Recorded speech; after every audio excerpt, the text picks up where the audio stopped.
যমজ শহর হাওড়া, কলকাতা, মাঝখানে হুগলি নদী। ইতিহাস বলে যোগচার্ণকের কলকাতা তৈরির আগে জন্ম হাওড়ার।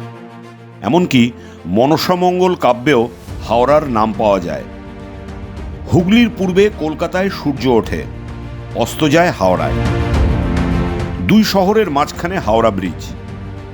দশকের পর দশক ধরে দুই শহরের মাঝের যোগসূত্র।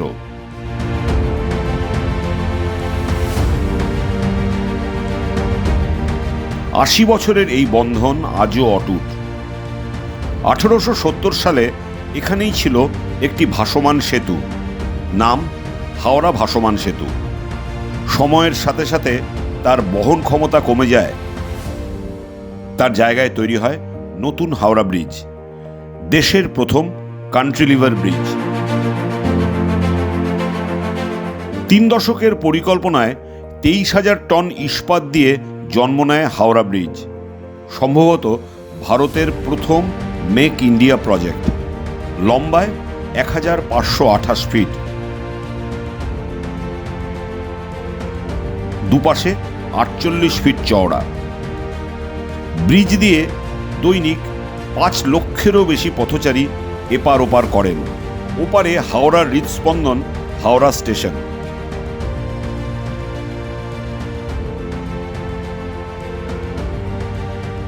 ইস্ট ইন্ডিয়া রেলওয়ে কোম্পানি বাংলায় প্রথম বাষ্পীয় রেল ইঞ্জিন চালু করেছিল হাতিয়ারা থেকে 1854 সালের 14ই সেপ্টেম্বর।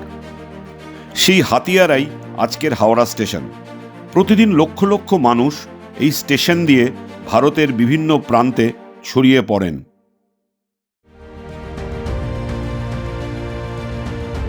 হাওড়া স্টেশনের বড় ঘড়িতে এসে অতীত, বর্তমান, ভবিষ্যৎ একাকার হয়ে গেছে।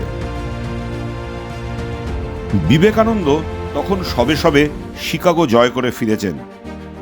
1897 সাল রামকৃষ্ণ মঠ ও মিশনের প্রধান কেন্দ্র বেলুড়ে তৈরি করলেন রামকৃষ্ণের প্রধান শিষ্য বিবেকানন্দ। এই মন্দিরের স্থাপত্যে হিন্দু, খ্রিস্টান ও ইসলামিক শিল্পশৈলীর ছোঁয়া দেখা যায়, যা সমস্ত ধর্মের মিলনকে বোঝায়।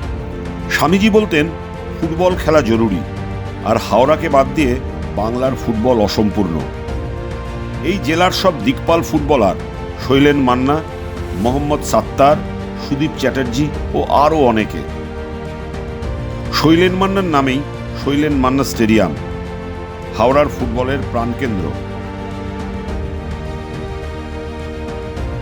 এখানেই জন্ম নিচ্ছে আগামী দিনের তারকারা। বেঙ্গল সুপার লিগে হাওড়া ও হুগলি ফ্র্যাঞ্চাইজের এটাই হোম গ্রাউন্ড।